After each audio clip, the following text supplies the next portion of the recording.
Hi, I'm Professor Green, and this is Chapter 7, Section 3. Let me go ahead and share my screen once again. Here we go. So again, communication. Let's go ahead and start with the learning objectives for this section. Describing how to build a high-performance team, recognizing the stages of team development, knowing why cohesiveness is important in teams, and improving team decision-making.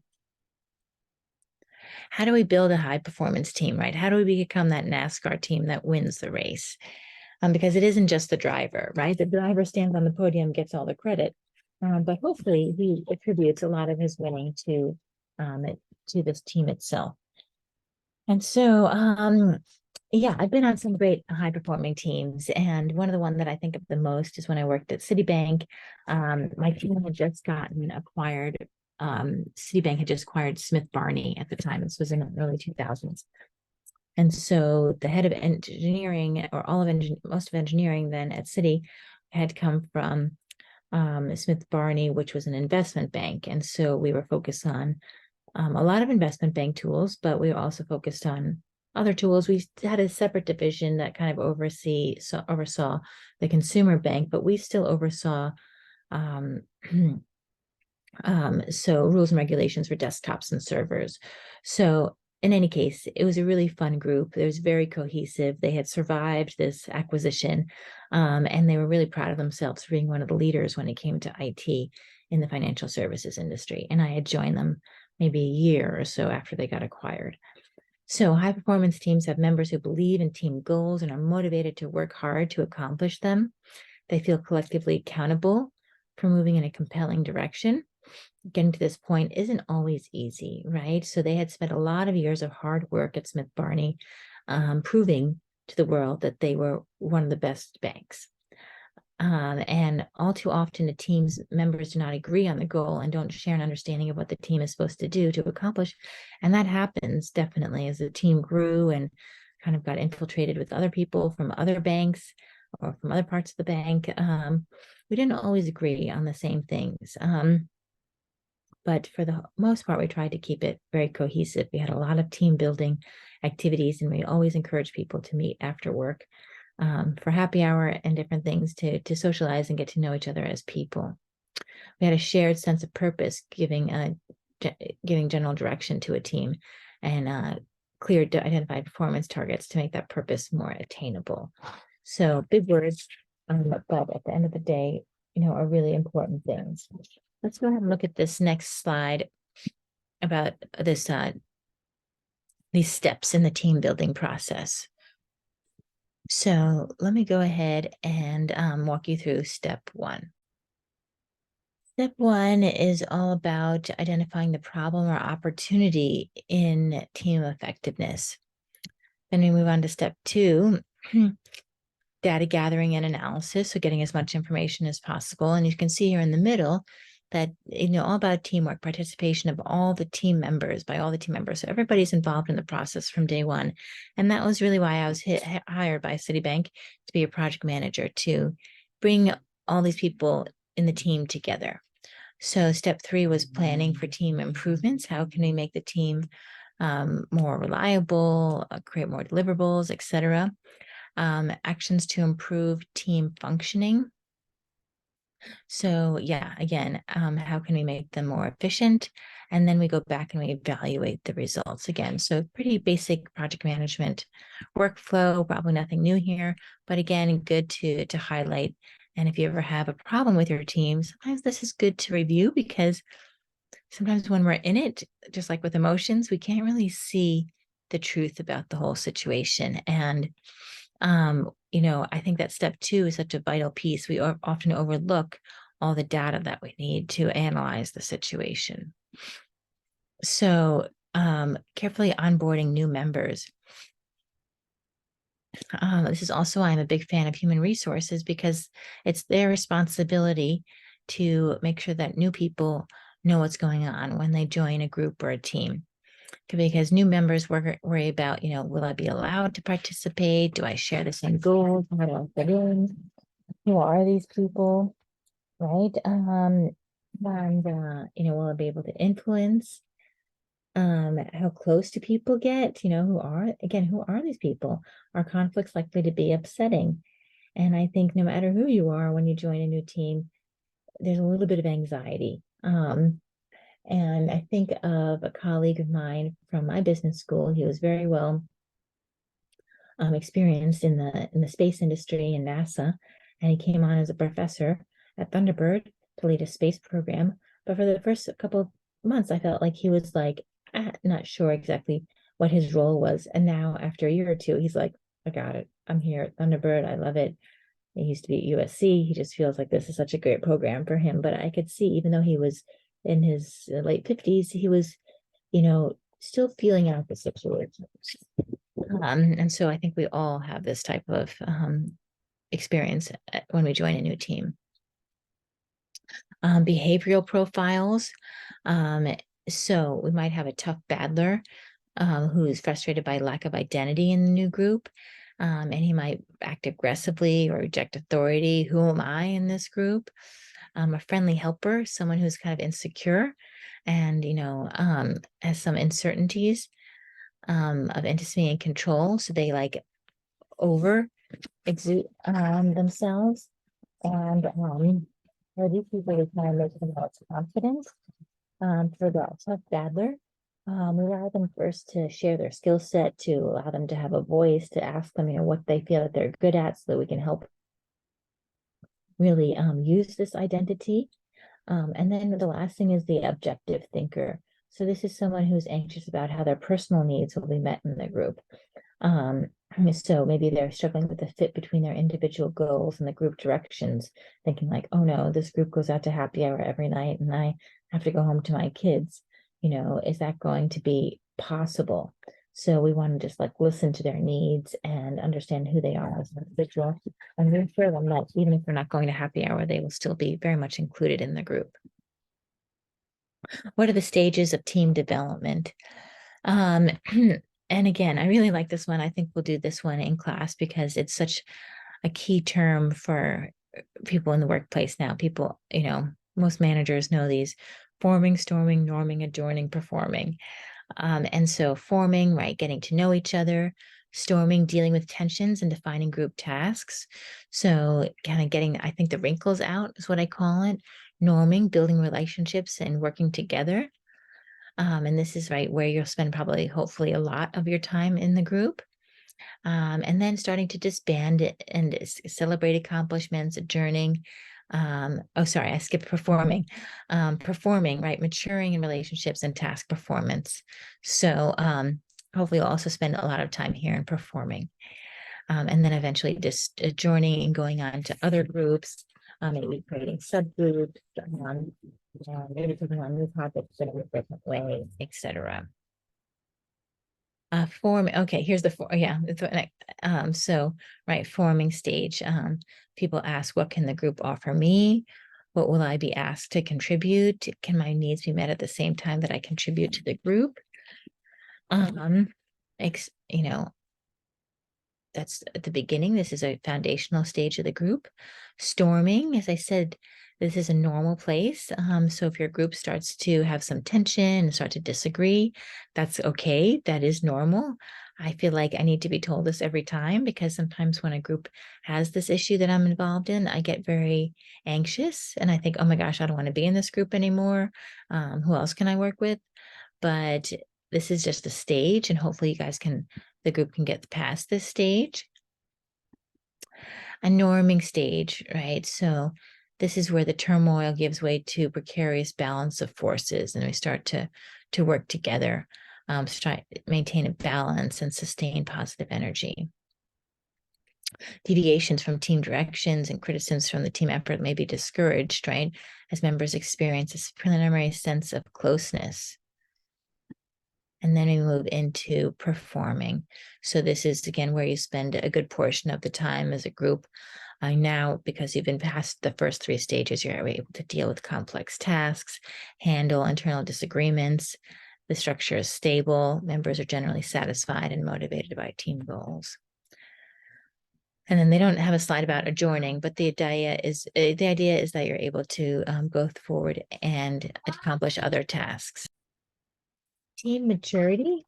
I like this one because we don't often, talk about what it means to be a mature group, and happens in the performing stage. So how can we get here? The feedback mechanisms are excellent. The decision-making methods are functional.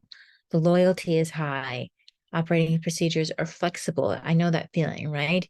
You're working with a group and you know them so well that anything that comes along, you're like, okay, got it. We can fix this. We can move there.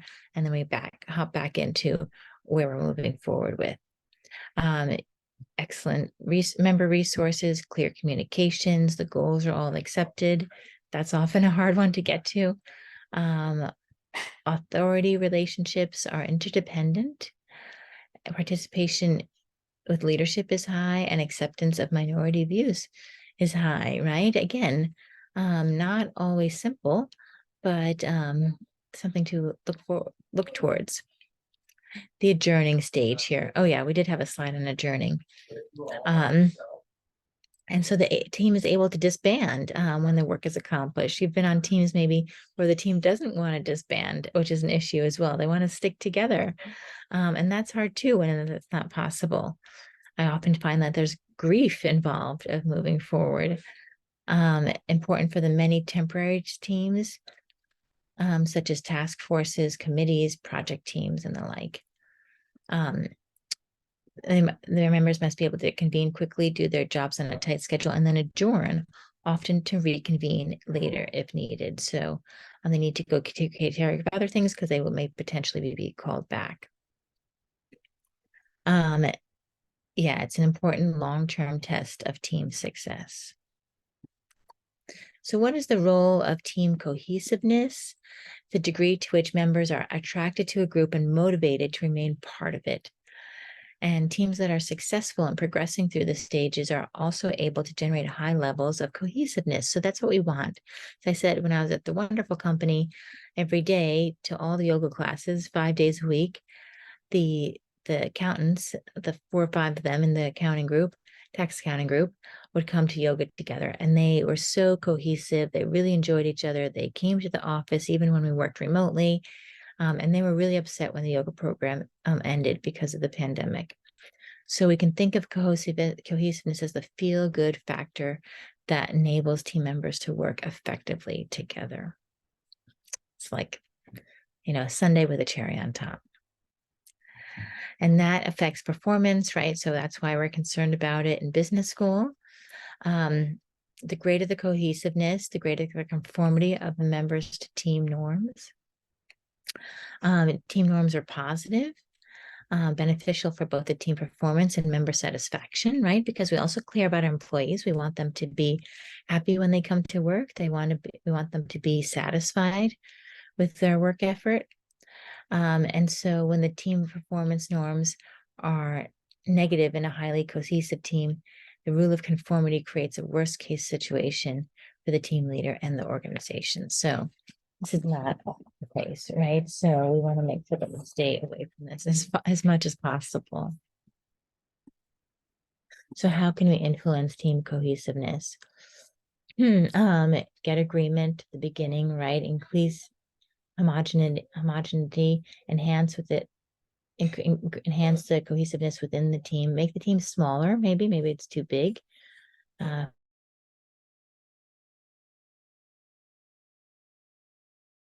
From other teams and keep the team together.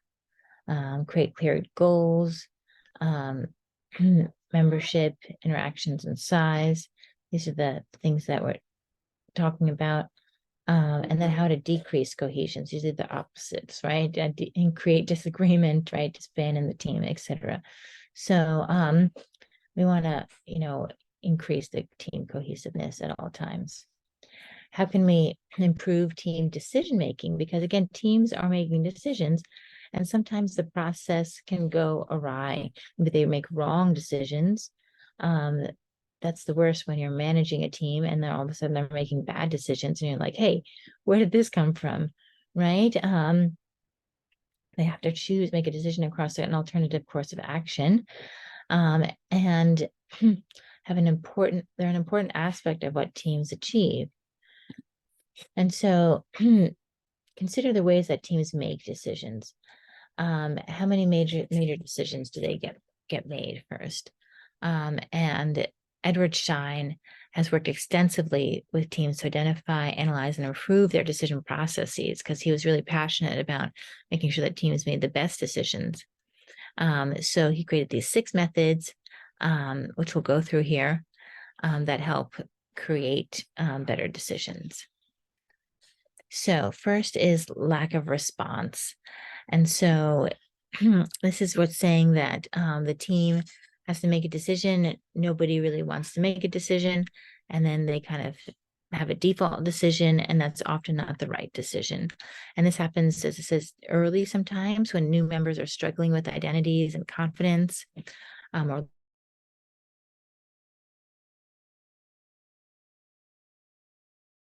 it's easy for the team to move in the wrong or not the right direction. Right. So good. So we don't want to move there. And I've definitely been on teams with this attribution. Authority rule. So the chairperson, manager, or leader makes the decision for the team. And while it can be efficient, right, sometimes I do that for my child or my family, because it can be done without the input from others, but it's not always the right decision. And so that's why I always try and include my husband in different decisions, because he might have a different point of view. So I might not have all the information to make the decision. So and there'd be a risk that members will be responsible for executing decisions that they didn't necessarily support. Minority rule. This is when a small number of people are able to dominate the discussion and persuade the whole group into making the decision in their direction. This is a little bit like bullying. Right? Does anybody object? No? Well, okay, let's move forward. So again, member commitment could be low, kickback and resistance. Right. We definitely also don't want to be in this situation. Why we talk a lot about in business school, encouraging people to feel confident and feel like they have a voice to speak up. So if they feel like they're being bullied, making sure that they bring that to somebody's attention. Majority rule. So a formal vote to find the majority. So this is like an easy way, right? Let's just all vote, and then 5 people vote yes, 4 people vote no, and we have to go with yes because 5 is more than 4.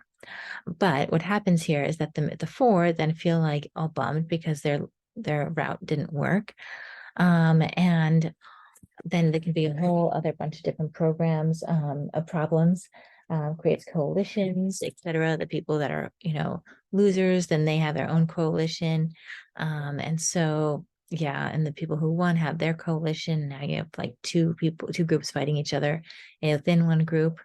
So this is not always the simplest. The better is to see if you convince everybody so that they're all on the same page. Consensus. So this is useful, right? When one alternative being favored by they agree to support it. So even those who may have opposed the chosen course of action know that they have been listened to and have had a fair chance to influence the outcome. It doesn't require unanimity, but what it does require is the opportunity for any dissenting members to feel that they've been able to speak and that their voices have been heard. So this is the best way to have group decisions, but as the researcher says, this can take time, right? Because you need to spend time convincing others of the opinion of the people who are leading the discussion. And unanimity, that's the ideal state. Everybody says yes or agrees, but it's often difficult to attain in actual practice. So one reason that teams turn to authority, majority voting, or even minority decision is the difficulty of managing the team process to achieve decisions by consensus or unanimity. And I think many of us, we've all been in this type of situation. So understanding and avoiding groupthink. So hopefully you're familiar with what groupthink is. You've seen that in other courses. This is our last slide to chapter 7. Right, the tendency of members in highly cohesive groups to lose their critical evaluation capabilities. They just say, okay, I always agree with my manager or with my colleague. I'm just going to roll with that. Or, they don't think of outside the box and they just think, okay, we always do this that way. So we're just going to move that. So we have illusions then of invulnerability. So we think that, okay, we're the best, nobody can harm us. Rationalizing unpleasant and disconfirming data. Well, the data looks strange, but that's because we had COVID, or that's because it rained that day. Belief in inherent groupment morality. So, well, we've made moral decisions before, so I'm sure this decision is moral as well. Stereotyping competitors such as weak, evil, and stupid, right? We don't ever want to generalize. Applying direct pressure to deviants to conform to group wishers, right? So if anybody says, I don't think this is the best decision, then we start to bully them. Self-censorship by members. So people saying, not having the confidence to speak up. Illusions of unanimity. You think that everybody's in agreement, but really they're not. And mind guarding. So this is kind of, guarding our mind and others, and not really being open to new ideas. So thank you so much for joining me for chapter 7. I look forward to discussing these things in class and seeing what experiences you all have had with these topics.